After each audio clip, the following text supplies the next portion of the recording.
امین والصلاۃ والسلام علی اشرف الانبیاء والمرسلین نبینا محمد وعلی آلہ وصحبہ اما بعد۔ جیسا کہ اعلان کیا گیا تھا کہ آج کے درس میں ہم ایک حدیث کی شرح دیکھیں گے، اور حدیث ہے لا تشد الرحال الا الی ثلاثۃ مساجد، المسجد الحرام ومسجد هذا والمسجد الاقصی۔ بخاری مسلم کی حدیث ہے کہ اللہ کے نبی صلی اللہ علیہ وسلم نے ارشاد فرمایا کہ 3 مسجدیں ایسی ہیں جن کی طرف زیارت کی نیت سے سفر کرنے کے علاوہ کسی دوسری مسجد کی زیارت جائز نہیں ہے۔ نمبر 1 مسجد حرام، نمبر 2 مسجد رسول، نمبر 3 مسجد اقصی۔ اس حدیث کی شرح دیکھنے سے پہلے ہمیں 2 باتوں کو سمجھنا چاہیے۔ کافی مفصل عنوان ہے یہ، لیکن میں نے اس کو بہت سمیٹا ہے تاکہ کم وقت میں زیادہ باتیں آپ تک آ سکیں۔ سب سے پہلی بات یہ ہے کہ دین اسلام کے اندر نبی کریم صلی اللہ علیہ وسلم نے قبروں کی جو زیارت ہے اس کو پہلے منع کیا تھا اور بعد میں اس کی اجازت دی۔ حدیث کے الفاظ ہیں نہیتکم عن زیارت القبور فزوروها، میں نے تم کو قبروں کی زیارت کرنے سے منع کیا تھا لیکن اب قبروں کی زیارت تم کر سکتے ہو۔ امام مسلم نے اس حدیث کو کتاب الجنائز میں ذکر کیا ہے، اور اس حدیث پر امام نووی رحمہ اللہ کہتے ہیں کہ اس حدیث میں 2 قاعدہ ذکر ہوا ہے، ایک ناسخ دوسرا منسوخ۔ ناسخ کہتے ہیں کسی عمل کو پہلے جائز قرار دیا گیا تھا، اب اس کی ممانعت ہو گئی تو جو جائز تھا اس کو منع کر دیا گیا، اور جو جائز تھا اس کو پہلے منع کیا گیا تھا، پھر اسی منع کو بعد میں جائز قرار دیا گیا۔ تو ایک حدیث میں 2 قاعدہ بیان ہوا، ناسخ اور منسوخ۔ اور کسی بھی عمل کے ناسخ ہونے کے لیے، یعنی پہلے وہ صحیح تھا بعد میں اس کی ممانعت کر دی گئی، اس کے لیے دلیل ہونی چاہیے کہ وہ چیز منسوخ ہے تو اس کے منسوخ ہونے کی دلیل ہو۔ تو اس حدیث میں یہ بات بیان کی گئی ہے کہ اللہ کے نبی صلی اللہ علیہ وسلم نے پہلے قبروں کی زیارت سے منع کیا تھا اور بعد میں اس کی اجازت دی۔ یہاں سوچنے کی بات یہ ہے، جو غور طلب بات ہے، کہ قبروں کی زیارت ابتدا اسلام میں منع کیوں تھی؟ اس لیے کہ آپ تاریخ کا مطالعہ کریں تو سورہ نوح کی جو ایک آیت ہے وَقَالُوا لَا تَذَرُنَّ آلِهَتَكُمْ وَلَا تَذَرُنَّ وَدًّا وَلَا سُوَاعًا وَلَا يَغُوثَ وَيَعُوقَ وَنَسْرًا۔ اس آیت کریمہ کی تفسیر میں ابن عباس رضی اللہ عنہما سے مروی ہے کہ قوم نوح کے اندر جو شرک سب سے پہلے عام ہوا، اس شرک کے عام ہونے کی وجہ یہ قبریں تھیں۔ تفصیلی روایت آپ جانتے ہیں، میں صرف اشارہ کر کے بات کو آگے بڑھاؤں۔ وہاں سے شرک چلا اور مکۃ المکرمہ کے اندر نبی کریم صلی اللہ علیہ وسلم کو جب بعثت ہوئی، آپ کا مبعوث کیا گیا، تو آپ صلی اللہ علیہ وسلم نے شرک کی جو مضبوط شاخیں پائی، اس کی مضبوط جڑیں نوح علیہ السلام کے زمانے میں ہمیں ملتی ہیں۔ تو اسی مناسبت سے جب اسلام نیا آیا تو نبی کریم صلی اللہ علیہ وسلم نے کہ شرک کے اسباب میں سے قبروں کی زیارت، قبروں کے پاس آنا جانا، وہاں عید اور میلے لگانا، اس طرح کی چیزیں تھیں۔ اس لیے جب ابتدا اسلام میں توحید کے احکامات نازل ہو رہے تھے تو منع کر دیا گیا کہ آپ قبروں کی زیارت نہیں کر سکتے۔ لیکن جب لوگوں کا ایمان پختہ ہو گیا، توحید کے احکامات سمجھ لیے لوگوں نے اور مضبوطی آ گئی، تب اجازت دی گئی فزوروها، تم قبروں کی زیارت کرو۔ اور وجہ کیا بیان کی گئی؟ فإنها تذکر الآخرہ۔ اسی حدیث میں یا دوسری حدیث میں تذکرہ ہے کہ تم قبروں کی زیارت اس لیے کرو کہ یہ آخرت کی یاد دلاتی ہے۔ مقصد بھی اس کا واضح کر دیا گیا۔ اب یہ 2 چیزیں واضح ہوئی، ایک تو قبروں کی زیارت پہلے منع کر دی گئی تھی، منع کی وجہ کیا تھی کہ شرک اسی راستے سے آیا۔ دوسری وجہ کہ بعد میں اجازت دی گئی، کیوں؟ اس لیے کہ اب وہ راستہ بند ہو گیا۔ اب اس بات کو سمجھنے کے بعد یہ بات جاننا ضروری ہے کہ نبی کریم صلی اللہ علیہ وسلم کی زندگی کے جو آخری سال تھے، آخری جو ایام تھے، اس میں اللہ کے نبی صلی اللہ علیہ وسلم کی زبان سے اور آپ کے اقوال اور افعال اور اعمال سے ایسی باتوں کا ظہور ہوا جس سے اللہ کے نبی صلی اللہ علیہ وسلم کی ان باتوں کو سامنے رکھ کر یہ معلوم ہوتا ہے کہ بعد کے ادوار میں وہی چیزیں صحیح ثابت ہوئیں۔ جیسے رسول اللہ صلی اللہ علیہ وسلم نے جب آپ کے اوپر موت کے آثار آ گئے اور آپ نے دیکھا کہ بیماری بہت شدید ہو رہی ہے، تو آپ کے پاس پانی کا ایک برتن رکھا ہوا تھا، اس برتن میں ہاتھ ڈالتے اور کہتے کہ لعن اللہ الیہود والنصارى اتخذوا قبور انبیائہم مساجدا، اس کو اپنے چہرے پہ ملتے اور کہتے کہ اللہ تعالیٰ کی لعنت ہو یہود و نصارہ پر، انہوں نے اپنے انبیاء کی قبروں کو عبادت گاہ بنا لیا تھا۔ تو اب بعد میں تو صحابہ سے یہ اندیشہ نہیں رہا، تابعین سے یعنی خیر القرون کے جو لوگ تھے ان سے یہ اندیشہ نہیں رہا کہ وہ لوگ شرک کریں گے، تو اجازت دی گئی کہ تم زیارت کر سکتے ہو۔ اب یہ ایک مسئلہ آپ کے سامنے رکھا گیا کہ قبروں کی زیارت کرنا شرعی اعتبار سے مستحب ہے اور مسنون ہے اور اس پر اجماع ہے، اس میں کسی طرح کوئی اختلاف نہیں ہے۔ اب دوسری بات جو ہمارا موضوع ہے جو اس سے جڑا ہوا ہے وہ یہ کہ کوئی آدمی کسی قبر کی زیارت کرنے کے لیے قصداً کوئی سفر کرے، رخت سفر باندھے، یہ ہمارا آج کا موضوع اور عنوان ہے کہ قبر کی زیارت کی نیت سے کوئی آدمی خاص طور پہ سفر کا اہتمام کرے۔ جیسا کہ میں نے نماز عصر میں ذکر کیا تھا کہ ہمارے یہاں شہر عزیز کی بہت بڑی تعداد، وہ صرف وہ لوگ نہیں جو عید میلاد النبی مناتے ہیں بلکہ وہ احباب ہمارے جو عید میلاد النبی کو نہیں مناتے، ان کی بڑی تعداد خلد آباد جاتی ہے اور بھی جگہوں پر لوگ جاتے ہیں زیارت کے لیے۔ مقصد کیا ہوتا ہے؟ مقصد وہی ہوتا ہے جہاں قبر کی زیارت کرے، وہاں ثواب حاصل کرے، وہاں سے تبرک حاصل کرے، اور وہاں کسی یعنی جبے کی زیارت ہو رہی ہے، کوئی لاٹھی دکھائی جا رہی ہے اور بہت سارے وہاں کام ہوتے ہیں، وہ آپ سنتے رہتے ہیں، تو لوگ وہاں جاتے ہیں۔ تو ہمیں یہ جاننا ہے کہ ہم اپنے شہر سے، مالیگاؤں شہر سے خلد آباد یا یولا یا اجمیر یا کچھوچا یا کسی بھی جگہ کا ہم سفر کرتے ہیں کسی قبر کی زیارت کے لیے، تو شرعی اعتبار سے اس کا کیا حکم ہے ہمیں یہ سمجھنا ہے اور اس سے جڑی ہوئی تفصیلات جاننی ہے۔ تو سب سے پہلے ہم اس حدیث پر آتے ہیں جو حدیث آپ کے سامنے پڑھی گئی کہ لا تشد الرحال الا الى ثلاثه مساجد، 3 مسجدیں ایسی ہیں جن کے علاوہ کسی اور مسجد کی طرف زیارت کی نیت سے سفر کرنا جائز نہیں ہے۔ یہاں پر کہا گیا لا تشد الرحال کہ زیارت کی نیت سے آدمی سفر نہیں کر سکتا، یہ ممنوع ہے، جائز نہیں ہے۔ اور کہا کہ وہ 3 مسجدیں کون سی ہیں؟ ایک مسجد حرام، مسجد رسول یعنی مسجد نبوی، اور تیسری مسجد اقصی۔ مسجد حرام کی تعمیر کس نے کی؟ حضرت ابراہیم علیہ السلام خانہ کعبہ کو تعمیر کر رہے ہیں، ربنا تقبل منا وَإِذْ يَرْفَعُ إِبْرَاهِيمُ الْقَوَاعِدَ، آیات آپ جانتے ہیں۔ اور مسجد اقصی کی تعمیر کس نے کی؟ سلیمان علیہ السلام نے۔ اور مسجد رسول کی تعمیر کس نے کی؟ رسول اللہ صلی اللہ علیہ وسلم تعمیر کر رہے ہیں، صحابہ تعمیر کر رہے ہیں۔ 3 مسجدیں ایسی ہیں جن کو 3 جلیل القدر پیغمبروں نے، جن کا شمار جو ہوتا ہے وہ یعنی اللہ کے مقرب بندے ہیں نا، یہ لوگ اللہ کے نبی صلی اللہ علیہ وسلم سب سے افضل ہیں، اور حضرت ابراہیم اولو العزم پیغمبروں میں سے ہیں، خلیل ہیں، اور حضرت جو سلیمان علیہ السلام ہیں، اللہ نے ان کو ایسی حکومت دی تھی کہ آپ سے پہلے کسی کو ایسی حکومت نہیں ملی۔ ان 3 انبیاء نے جو مسجدیں بنائی تھی ان مسجدوں کی فضیلت کے پیش نظر کہہ دیا گیا کہ اب ان 3 مسجدوں کی طرف زیارت کی نیت سے یعنی وہاں نماز عبادت اس کی نیت سے سفر کیا جائے گا۔ 3 کے علاوہ کوئی مسجد دنیا میں ایسی نہیں ہے جس کا سفر کرنا جائز ہو۔ اب 3 کے علاوہ چوتھی کون سی ہے؟ مسجد قباء ہے، یہ تو مسجد نبوی سے پہلے تعمیر کی گئی نا، لیکن جب یہ کہا گیا کہ اس کی طرف زیارت کی نیت سے سفر نہیں کر سکتے آپ کسی مسجد کی طرف، تو اس سے مسجد قباء بھی آ گئی۔ اب شبہ کیا ہوگا؟ شبہ یہ پیدا ہوتا ہے کہ نبی کریم صلی اللہ علیہ وسلم تو خود جاتے تھے مسجد قباء زیارت کے لیے سنیچر کے دن، اور آپ صلی اللہ علیہ وسلم نے فضیلت بیان فرمائی کوئی آدمی وہاں جا کے اگر نماز پڑھتا ہے 2 رکعت تو اس کا ثواب 1 عمرہ کے برابر ہے۔ تب اس مسجد تو کیسے شامل کیا جائے گا؟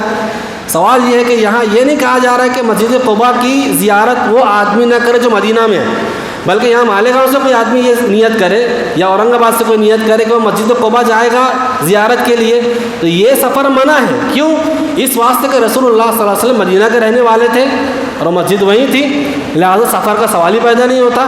تو آپ صلی اللہ علیہ وسلم نے جو سفر وہاں جو زیارت کی مسجد قباء کی جو فضیلت بیان کی ہے وہ اس میں شامل نہیں ہے، کیونکہ وہاں سفر نہیں کیا جاتا، لہٰذا ممانعت میں یہ بھی شامل ہے کہ آدمی ان 3 مسجدوں کے علاوہ کسی مسجد میں زیارت کی نیت سے سفر نہیں کر سکتا، تو مسجد قباء بھی اس کے اندر شامل ہے۔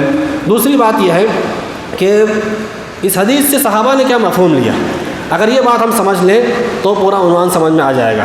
اس حدیث کا ایک پس منظر ہے کہ نبی کریم صلی اللہ علیہ وسلم کے صحابی ہیں حضرت ابو بصرہ غفاری، یہ ان کی ملاقات ایک مرتبہ حضرت ابو ہریرہ رضی اللہ عنہ سے ہوئی۔ حدیث کہاں ہے؟ امام احمد کی مسند میں ہے، اور حافظ حیثمی کی مجموع الزوائد کے اندر، امام طبرانی کی الاوسط کے اندر، امام طبرانی کی الکبیر کے اندر، اور امام بزار کی مسند کے اندر، اور علامہ البانی کی احکام الجنائز کے اندر علامہ البانی نے اس حدیث پر صحیح کا حکم لگایا۔ اب یہ حدیث حضرت ابو بصرہ غفاری حضرت ابو ہریرہ سے ملاقات ہوتی ہے۔ تو حضرت ابو ہریرہ کہیں سے آ رہے تھے، یعنی سفر سے آ رہے تھے، تو حضرت ابو ہریرہ رضی اللہ عنہ سے حضرت ابو بصرہ غفاری نے پوچھا کہ کہاں سے آ رہے ہو؟ تو انہوں نے کہا کہ میں کوہ طور سے آ رہا ہوں۔ کوہ طور کون سا پہاڑ ہے؟ جہاں پر حضرت موسیٰ علیہ السلام اللہ تعالیٰ سے ہم کلام ہوئے تھے، آپ کو وہاں اللہ سے کلام ہونے کا شرف ملا تھا۔ تو کہا کہ میں اس پہاڑ کی زیارت کر کے آ رہا ہوں، میں وہاں نماز پڑھنے کی نیت سے گیا ہوا تھا۔ تب حضرت ابو بصرہ غفاری کہتے ہیں کہ اگر وہاں جانے سے پہلے میری ملاقات تم سے ہو جاتی تو تم پھر کوہ طور کی زیارت کے لیے نہیں جاتے تھے۔ کہا کیوں؟ کہا اس لیے کہ نبی کریم صلی اللہ علیہ وسلم کا ارشاد ہے لا تشد الرحال الا الی ثلاثۃ مساجد۔ پوری حدیث بیان کی کہ 3 مسجدوں کے علاوہ کسی اور مسجد کا سفر کرنا زیارت کی نیت سے جائز نہیں ہے۔ یہ ابو بصرہ غفاری رضی اللہ عنہ نے بیان کیا۔ ایک اور حدیث لے لیتے ہیں، علامہ البانی نے احکام الجنائز کے اندر بھی ذکر کیا ہے کہ حضرت ابن عمر کے ایک شاگرد تھے، حضرت ابن عمر کے شاگرد تھے، ان کا نام تھا قزعہ بن یحییٰ۔ قزعہ بن یحییٰ یہ تابعی ہیں، بہت مشہور ہے۔ تو انہوں نے ابن عمر رضی اللہ عنہما سے پوچھا کہ میں کوہ طور پہ جانا چاہتا ہوں، کوہ طور پہ جانا چاہتا ہوں۔ تو کہا کہ آپ وہاں مت جائیے۔ کہا کیوں؟ کہا کہ اس لیے کہ اللہ کے نبی صلی اللہ علیہ وسلم کا فرمان موجود ہے کہ 3 مسجدوں کے علاوہ کسی اور مسجد کی زیارت کی نیت سے سفر نہیں کیا جائے گا، لہٰذا آپ وہاں قطعاً نہ جائیے، ان کو منع کیا۔ اب یہاں جو قابل غور بات ہے، بات کیا ہو رہی ہے؟ 3 مسجدوں کے علاوہ کسی اور مسجد کی طرف زیارت کی نیت سے سفر نہیں کیا جا رہا ہے، یہ بات ہو رہی تھی نا۔ اب یہاں بھی جو حدیث بیان کی گئی ہے یہ تو کوہ طور سے متعلق ہے، کوہ طور سے متعلق ہے۔ مطلب یہ ہوا کہ صحابہ کرام نے اس حدیث کا مفہوم یہ سمجھا کہ جب 3 مقدس مقامات، مسجد حرام، مسجد نبوی اور مسجد اقصیٰ کے علاوہ کسی اور مسجد کی طرف زیارت کی نیت سے سفر کرنا جائز نہیں ہے بلکہ حرام ہے، تو ایسے ہی وہ مقامات جو انبیاء کے آنے جانے کے ہیں، یا وہ مقام جو کوہ طور ہے جہاں اللہ تعالیٰ کے کلام سے موسیٰ علیہ السلام کو مشرف کیا گیا، ان تمام مقامات پر بھی زیارت کی نیت سے سفر کرنا جائز نہیں ہے بلکہ حرام ہے۔ صحابہ کرام نے اس حدیث سے یہ مفہوم سمجھا۔ اب اس سے کیا پتہ چلا؟ اس سے یہ پتہ چلا کہ جب 3 مسجد کے علاوہ کسی اور مسجد میں زیارت کی نیت سفر کرنا جائز نہیں ہے، تو وہ سارے مقامات جہاں انبیاء کا گزر ہوا ہے، فلسطین میں خلیل اللہ ابراہیم علیہ السلام کا شہر ہے، آپ کی قبر وہیں ہے، اور انبیاء کی قبریں ہیں، اور بھی مقامات جہاں انبیاء گئے یا ان کی قبریں ہیں یا ان کے مکانات ہیں، ان جگہوں پر آپ زیارت کی خاص نیت کر کے کہ وہاں آپ جائیں گے تو آپ کو ثواب ملے گا، وہاں آپ جا کے تبرک حاصل کریں گے، وہاں آپ جا کے نماز پڑھیں گے تو آپ کو ثواب ملے گا، اس نیت سے ان کسی بھی مقام پر سفر کرنا آپ کے لیے جائز نہیں ہے بلکہ یہ معصیت کا سفر ہوگا اور یہ سفر گناہ کا سفر ہوگا۔ اب میں نے جو صحابہ کرام کا فہم آپ کو بتایا، اس کو سامنے رکھتے ہوئے میں چاہتا ہوں کہ ہمارے شاہ ولی اللہ محدث دہلوی کا ایک اقتباس آپ کو پڑھ کے سناؤں تاکہ یہ بات واضح ہو کہ وہ اس حدیث سے کیا سمجھتے تھے۔ اس حدیث پر وہ تبصرہ کرتے ہوئے کہتے ہیں کہ اہل جاہلیت میں لوگ بعض مقامات کی زیارت برکت حاصل کرنے کے لیے کیا کرتے تھے، چونکہ اس سے دین میں فساد اور تحریف کا دروازہ کھلتا ہے، فساد بگاڑ کا دروازہ، تحریف رد و بدل کا دروازہ کھلتا ہے، اس لیے اسلام میں اس کی ممانعت کر دی گئی تاکہ مقدس مقامات کے ساتھ دوسرے غیر مقدس مقامات نہ ملا لیے جائیں اور انہیں غیر اللہ کی عبادت کا ذریعہ نہ بنا لیا جائے۔ میرے نزدیک، یعنی شاہ ولی اللہ کہہ رہے ہیں کہ میرے نزدیک صحیح بات یہ ہے کہ اس حدیث سے، لا تشد الرحال والی حدیث سے، قبر، کسی ولی کی عبادت گاہ یعنی کوئی مزار یا کوئی مشہد، کوئی قبر، کسی ولی کی عبادت گاہ، جیسے کوئی کوٹری ہوتی ہے یا کسی ولی کا کوئی ایسی جگہ ہوتی ہے جہاں وہ خاص طور پہ عبادت کیا کرتے تھے، تو کسی ولی کی عبادت گاہ یا کسی قبر اور کوہ طور پہاڑ سب کی زیارت کے لیے سفر کی ممانعت اس حدیث سے ثابت ہوئی۔ یہ شاہ ولی اللہ کا اقتباس ہے، اس اقتباس کی دلیل تو یہی حدیث ہے۔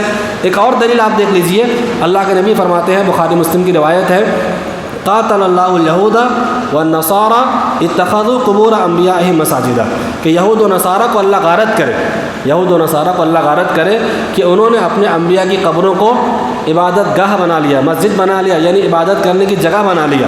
اس حدیث سے بشیر احمد شہسوانی ایک محدث گزرے ہیں، وہ کہتے ہیں بر صغیر کے کہ اس حدیث سے صاف ظاہر ہے کہ قبروں کے پاس یا ان کا یعنی قبروں کا رخ کر کے نماز پڑھنا یا وہاں عبادت کا اہتمام کرنا یہود و نصارہ کی مذموم روش ہے۔ اس کے بعد آگے ان کا اقتباس قابل غور ہے، اس لیے کہ وہ اسلام میں سخت منع ہے، قبروں کی زیارت اور برکت اور ثواب حاصل کرنے کے لیے ان کی طرف دور دور سے سفر کرنا انہیں عبادت گاہ بنا لینے کا سب سے بڑا ذریعہ ہے۔ کیا سمجھا آپ نے؟ اللہ کے نبی نے جو بد دعا کی کہ یہود و نصارہ کو اللہ تعالیٰ غارت کرے، انہوں نے اپنے انبیاء کی قبروں کو عبادت گاہ بنا لیا تھا۔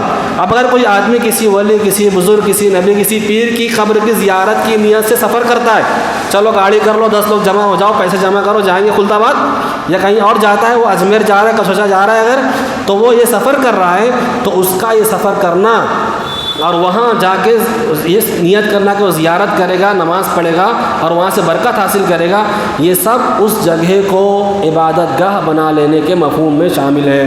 اس سے یہ پتہ چلا کہ ان جگہوں، ان مقامات کا جو مسجد حرام، مسجد اقصیٰ اور مسجد نبوی کے علاوہ ہیں، ان مقامات کا زیارت کی نیت سے سفر کرنا حرام، ناجائز ہے، اور یہ شرک کے ان اسباب میں سے ہیں جن اسباب سے نبی کریم صلی اللہ علیہ وسلم نے اپنی امت کو سخت ترین انداز میں روکا تھا۔ آپ دیکھ لیجیے اللہ کے نبی کا فرمان کہ اللہم لا تجعل قبری وثنا، اے اللہ تو میری قبر کو وثن یعنی بت نہ بنانا، میری قبر کو تو بت نہ بنانا، اور لوگوں کو منع کیا کہ میری قبر کو تم آنے جانے کی جگہ نہ بنانا۔ حضرت عائشہ کا بیان ہے، میں نے ابھی خطبہ جمعہ میں عائشہ نگر میں یہ تذکرہ کیا تھا کہ حضرت عائشہ کا یہ بیان کہ اگر اللہ کے نبی صلی اللہ علیہ وسلم کی قبر کے بارے میں یہ اندیشہ نہ ہوتا کہ لوگ اس کو عید کی، آنے جانے کی اور میلہ لگانے کی اور وہاں کھڑے رہ کے دعا، نماز، نظر و نیاز یہ سب آ گئے اس کے اندر، اس کی جگہ بنا لیں گے، تو اللہ کے نبی صلی اللہ علیہ وسلم کی قبر کو بھی کھلے میدان میں، کھلے عام مسلمانوں کے قبرستان میں بنایا جاتا۔ لیکن ایسا اس لیے نہیں کیا گیا کہ یہ اندیشہ اللہ کے نبی صلی اللہ علیہ وسلم نے اپنی زندگی میں ظاہر کر دیا تھا، اور حضرت عائشہ اس بات کو زیادہ سمجھ رہی تھی، زیادہ جان رہی تھی، لہٰذا آپ نے یہ بیان دیا کہ اللہ کے نبی کی قبر کو حجرہ عائشہ میں بنانے کا مقصد یہ تھا کہ لوگ اس کو آنے جانے کی اور عرس اور میلے کی جگہ نہ بنا لیں۔ اب یہ پتہ چلتا ہے ہمیں واضح طور پر کہ جب سفر جائز نہیں ہے، سفر کیا ہے؟ ذریعہ ہے، اور سد ذریعہ قاعدہ آپ جانتے ہیں کہ ایسا سفر، ایسا قدم جو برائی کی طرف اٹھے، اس کا نتیجہ برائی ہو، تو وہ سفر بھی ناجائز ہے، وہ سفر بھی حرام ہے۔ لہٰذا جتنے لوگ خلد آباد جاتے ہیں، یہاں وہاں جاتے ہیں زیارت کے لیے کہ وہاں جھبا دکھایا جائے گا، وہاں اللہ کے نبی کے کپڑوں کی اور چپل کی اور جوتے کی زیارت کرائی جائے گی، یہ سب واہیات اور خرافات ہیں، یہ شرک کا ذریعہ ہیں۔ مسلمانوں کو اس سے بچنا چاہیے۔ جہاں تک کہ بات ہوئی مولویوں کی، تو ابھی میں نے تذکرہ کیا تھا، جہنم سب سے پہلے جن سے بھڑکائی جائے گی وہ یہی لوگ ہیں، ان کے پیچھے مت چلو۔ جو حقائق ہیں، جو قرآن و حدیث کی دلیلیں ہیں، یہ روشن ہیں۔ اللہ کے نبی نے فرمایا کہ ایسی شاہراہ پر میں نے چھوڑا ہے جن کی راتیں بھی دن کی طرح روشن ہیں۔ یہ دین روشن ہے، انبیاء نے ذمہ داری ادا کر دی، علماء بتا رہے ہیں آپ کو، ہماری اور آپ کی ذمہ داری ہے کہ ہم اس کو سمجھیں اور اس پیغام کو دوسروں تک پہنچائیں۔ اب اس عنوان کا ایک حصہ اور بھی ہے، میں اس کو جو شبہات کا حصہ ہے، میں اس کو بیان کرنے سے پہلے آپ کے سامنے ایک بات رکھنا چاہتا ہوں، وہ یہ کہ صحابہ کرام میں یہ بات بالکل معروف سی تھی، بالکل معروف تھی۔ حضرت عمر کے زمانے میں فلسطین فتح ہوا، مسجد اقصیٰ فتح ہوئی، آپ گئے وہاں جانے کے بعد آپ نے مسجد اقصیٰ کے اندر نماز پڑھی، اور روایت میں ملتا ہے کہ نماز پڑھنے کے بعد آپ نے وہاں کا پانی بھی نہیں پیا۔ کیوں نہیں پیا پانی؟ اس لیے نہیں پیا کہ حضرت سلیمان نے دعا کی تھی کہ اے اللہ اس آدمی کو تو بخش دے جو یہاں آئے اور نماز پڑھے، اور یہاں آئے اور صرف نماز پڑھے۔ تو آپ نے اس کا مفہوم یہ سمجھا کہ صرف نماز پڑھی جائے، تو مسجد اقصیٰ کا آپ نے پانی بھی نہیں پیا۔ اب مسجد اقصیٰ کے تھوڑا سا آگے وہ جگہ ہے جہاں ابراہیم علیہ السلام رہتے تھے، اور بتایا جاتا ہے کہ وہاں ایک غار ہے جو غار خلیل کے نام سے مشہور ہے، غار خلیل، اور اسی غار کے اندر ابراہیم علیہ السلام کی قبر ہے۔ ظاہر سی بات ہے یہ چیز صحابہ کو معلوم تھی، حضرت عمر وہاں گئے، لیکن آپ کے آس پاس جو انبیاء کا مسکن تھا کسی کے گھر نہیں گئے۔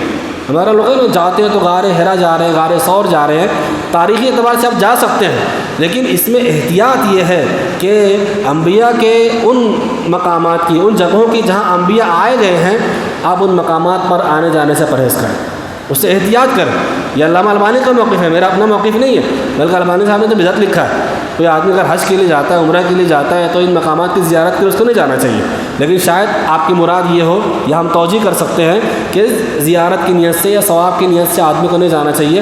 تاریخ اعتبار سے آدمی چلا جائے تو اس میں بعض علماء کا یہ قول ہے کہ وہ جا سکتے، اس سے منع نہیں ہے، لیکن ہمارے یہاں کیا ہوتا ہے، غار ہرا میں جا رہے ہیں تو اس کا پتھر پکڑ کے چوم رہے ہیں، اس کو ہاتھ لگا کے پھر اس کو اس طرح کر رہے ہیں، وہ پتہ نہیں کون سا بولے وہ کنواں ہے، اس کا پانی لے کر آتے، بولے وہ زمزم کے پانی میں شفا، اس سے بھی شفا، اس بیماری میں شفا ہے۔ وہ کالا پانی بالکل پتہ نہیں کیسا کڑو سا پانی لے کے آتے، اس کو پیتے ہیں، بولے اس میں شفا ہے، کہاں سے لے کر آیا؟ تو یہ سب چیزیں سمجھنے کی ہے۔ اور آخری بات اس میں یہ ہے کہ کچھ لوگ ایسے ہوتے ہیں جو ذہانت بتاتے ہیں، جاہل علامہ، ایسے کچھ لوگ ہوتے ہیں، تو انہوں نے اس طرح کا شبہ پھیلایا ہے کہ شبہ یہ ہے کہ اللہ کے نبی صلی اللہ علیہ وسلم نے جو 3 مسجدوں کو زیارت کی نیت سے اجازت دی تھی، اور بقیہ کے علاوہ جو مسجدیں ہیں ان کو منع کیا تھا، بقیہ مسجدوں کو، تو اس کی ممانعت کی وجہ یہ تھی کہ کوئی آدمی اگر نظر مان لے، کہ وہ 3 مسجدوں کے علاوہ کسی اور مسجد کی زیارت کی نظر مانتا ہے تو یہ منع کیا گیا۔ یہ ان کا شبہ ہے۔ جواب کیا ہے؟ اگر یہ مراد ہوتا تو صحابہ ہم سے زیادہ جانتے تھے نا، حدیث بیان کرنے والے کون ہیں؟ صحابہ ہیں، صحابہ نے ایسی کوئی وضاحت نہیں کی، تو آپ وضاحت کر رہے ہیں ایسی، یہ شبہ پھیلا رہے ہیں۔ یہ ایسا ہی ہے جیسے آپ اللہ تعالیٰ کے دین میں کسی چیز کو اپنی طرف سے بیان کر رہے ہیں، کیونکہ صحابہ نے صاف بیان کیا، معاملہ مسجد حرام، مسجد نبوی اور مسجد اقصیٰ کے علاوہ کے مسجدوں کا تھا۔ کوہ طور والی حدیث، کوہ طور والے معاملے کو لا کے صحابہ یہاں استدلال کر رہے ہیں، تو اس کا مطلب صحابہ نے سب سے زیادہ دین کو سمجھا، دین کو جانا، دین پہ عمل کیا، اتباع میں سب سے زیادہ کامل صحابہ کے نام تھے۔ جب انہوں نے یہ مطلب نہیں سمجھا تو آپ کو بیان کرنے کا کوئی حق نہیں ہے۔ دوسرا یہ کہ بزرگوں کی قبروں کی زیارت کو جائز سمجھنے والے کہتے ہیں کہ مسجد قباء اور قبرستانوں کی زیارت کرنا تو اللہ کے نبی ثابت ہے نا، پھر کیسے اس حدیث سے آپ ممانعت کی بات کر رہے ہیں؟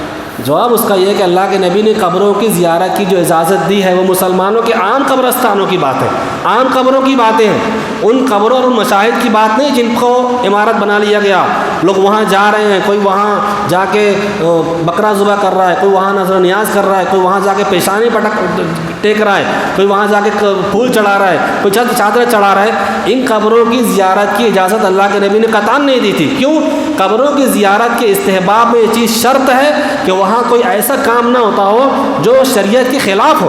اگر کسی ایسی قبر پر جہاں شریعت کے خلاف کوئی کام ہوتا ہو تو اس قبر کی زیارت کرنا جائز نہیں ہے۔ کیوں؟ اس لیے کہ وہاں اندیشہ وہی ہے جو اللہ کے نبی نے پہلے منع کیا تھا کہ جب شرک عام تھا تو شرک یہاں سے آیا، جب یہی چیز پائی جائے گی تو زیارت کا استحباب یا اس کا مستور ہونا یہ تو ختم ہو جائے گا نا، لہٰذا اس چیز کو سمجھنے کی ضرورت ہے۔ دوسرا یہ کہ اللہ کے نبی جو قبا جاتے تھے زیارت کے لیے، میں نے بتایا آپ مدینہ کے رہنے والے تھے، آپ مدینہ جاتے ہیں عمرہ کے لیے جاتے ہیں، جب مدینہ آپ گئے وہاں سے آپ جائیے زیارت کیجئے، اس لیے کہ آپ کی جو نیت ہے وہ کہاں کی ہے؟ عمرہ کی نیت آپ نے کی ہے، حج کی نیت آپ نے کی ہے، تو وہاں آپ جاتے تو آپ کے لیے کوئی حرج کی بات نہیں ہے۔ تیسرا یہ کہتے ہیں کہ لا تشد الرحال میں جو نفی ہے یعنی منع ہے، یہ منع استحباب کے طور پر، یعنی 3 مسجدوں میں جو زیارت کی اجازت دی گئی ہے اس کے علاوہ مسجدوں کی زیارت کا استحباب ہے اور ان 3 مسجدوں کی فضیلت ہے۔ بات سمجھ میں آئی میری؟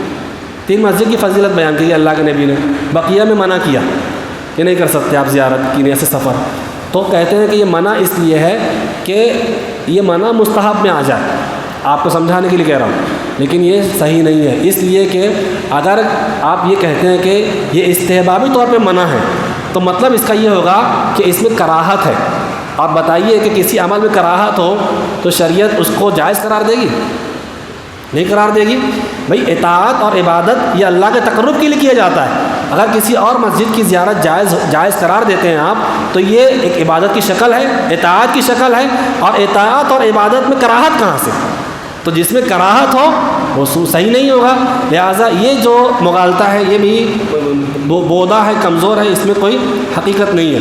چوتھا اعتراض یہ ہے کہ کوہ طور پر جانے سے صحابہ نے اس لیے منع کیا تھا حضرت ابو ہریرہ کو کہ وہ مدینہ کے رہنے والے تھے اور مدینہ میں مسجد نبی موجود تھی, تو اس لیے انہوں نے یہ کہا تھا کہ مسجد نبی کے ہوتے ہوئے کوہ طور پہ جانا صحیح نہیں ہے. مارے گھٹنا پھوٹے سر مسجد نبی کی زیارت کرنا ہے, وہاں موجود ہے, اور کوہ طور جانا ہے, یہ ہم سے زیادہ صحابہ کو سمجھ رہا تھا. سمجھ رہا تھا نہیں سمجھ رہا تھا؟ وہ دین میں ہم سے زیادہ فہم رکھ رہے تھے, اسی لیے منع کیا تھا کہ مسجد نبی ہے تب بھی تم وہاں نہیں جا سکتے. اسی لیے تو منع کیا تھا. جس کے لیے منع کیا اس کو الٹا کر دیا آپ نے. میں کہتا ہوں نا کہ یہ لوگ دین اور شریعت تو کمپنی بنا رکھے, جیسے کمپنی ویسا پروڈکٹ, تو یہ پروڈکٹ نہیں چلے گا آپ کا. پانچواں یہ کہ یہ مقید ہے. مقید کہتے ہیں کہ یہ جو مساجد ہیں یہ اس کے لیے خاص ہے, دیگر مقامات اس میں شامل نہیں ہیں. آپ بتائیے کہ مساجد میں 3 مسجدوں کے علاوہ جو زیارت کی نیت سے منع کیا, کیوں منع کیا گیا؟ تاکہ لوگ آنے جانے کی جگہ, تبرک کی جگہ اور عبادت کی جگہ اس کو نہ بنائیں. یہاں سے بدعت و خرافات جنم بنا لیں, تو مسجد سے بدعت و خرافات جنم بنا لیں تو منع کیا جائے گا اور قبروں کی اجازت دے دی جائے گی. یہ جو اعتراض ہے یہ بھی صحیح نہیں ہے. تو پتہ یہ چلا کہ یہ سب باتیں جو بیان کی جاتی ہے دین اور شریعت کے منافی ہے. صحیح اسلامی موقف شریعت کا یہ ہے کہ مسجد حرام, مسجد اقصیٰ اور مسجد نبوی کے علاوہ زیارت کی نیت سے آدمی کسی اور مسجد کی سفر نہیں کر سکتا. اگر سفر کرنا ہے اس کو تو یہ 3 جگہوں کا سفر کرے گا. اب ایک عنوان دے کے جا رہا ہوں, موقع رہے گا تو اس پر تفصیلی بات کریں گے. اللہ کے نبی صلی اللہ علیہ وسلم کی قبر کی زیارت کا کیا حکم ہے؟ جواب اس کا یہ ہے کہ اگر کوئی آدمی مالیگاؤں سے اللہ کے نبی صلی اللہ علیہ وسلم کی قبر کی زیارت کی نیت کا سفر کرے گا تو یہ اس منع میں شامل ہے. کیوں شامل ہے؟ اس لیے کہ صحابہ کرام میں, صحابہ, تابعین, تابعین, ان 3 ادوار میں نبی کریم صلی اللہ علیہ وسلم کی قبر کی زیارت کی نیت سے سفر کرنے کا کوئی وجود نہیں تھا. جب 4 صدی آئی, 300 سال گزرنے کے بعد چوتھا جب آیا تو 4 صدی ہجری کے اندر صوفیوں نے اور بعض فقہا نے اس بات کو ایجاد کیا کہ انہوں نے اللہ کے نبی کی قبر کی طرف زیارت کی نیت سے سفر کو جائز قرار دیا. یہ ایجاد کب کی ہے؟ 300 سال کے بعد کی ہے. اب سوال یہ پیدا ہوتا ہے کہ پھر اللہ کے نبی کی زیارت, قبر کی زیارت مستحب ہے یا مستحب نہیں ہے؟ بعض لوگوں نے علامہ ابن تیمیہ پہ الزام لگایا اسی بحث کو سامنے رکھتے ہوئے. اسی بحث میں یہ بحث بھی آتی ہے. اللہ کے نبی کی قبر کی زیارت کرنا یہ مستحب ہے. طریقہ اس کا یہ ہے کہ آپ جب حج یا عمرہ کے لیے جائیں گے یا پھر آپ مسجد نبوی کی زیارت کی نیت سے سفر کریں گے, تو اب مسجد نبوی کی زیارت آپ نے کی تو وہیں تو اللہ کا نبی کا روضہ بھی ہے نا, تو وہاں بھی جا کے آپ زیارت کر لیجئے اور سلام پڑھ کے سیدھے سے نکل جائیے. وہاں آپ کو کھڑے نہیں رہنا ہے, وہاں آپ کو کوئی عبادت کا کی وہ تصویر نہیں بنانی, شکل نہیں بنانی ہے. سب صحابہ میں چیزیں نہیں تھیں. تو یہ ایک بحث ہے, ایک عنوان ہے کہ اللہ کے نبی کی زیارت, قبر کی زیارت کا حکم کیا ہے, اس کے لیے سفر کرنا جائز ہے کہ ناجائز ہے, اس پر لوگوں کے شبہات کیا ہیں, اور لوگوں نے کیسے اس موقف کو مضبوط کرنے کے لیے ضعیف اور منگڑت روایات کا سہارا لیا ہے. اللہ رب العالمین سے کبھی توفیق دی مجھے, انشاءاللہ میں آپ کو پہلے سے اطلاع دوں گا اور اس عنوان پر ہم ایسی تحقیقی بحث کریں گے. اللہ سے دعا ہے اللہ تعالی ہمیں نیک عمل کی توفیق سے نوازے, حق بات کہنے سننے کی توفیق عطا فرمائے, آج ہمارے یہاں جمع ہونے کو قبول فرمائے. آمین. وصلی اللہ علیہ نبینا محمد وعلی آلہ وصحبہ اجمعین.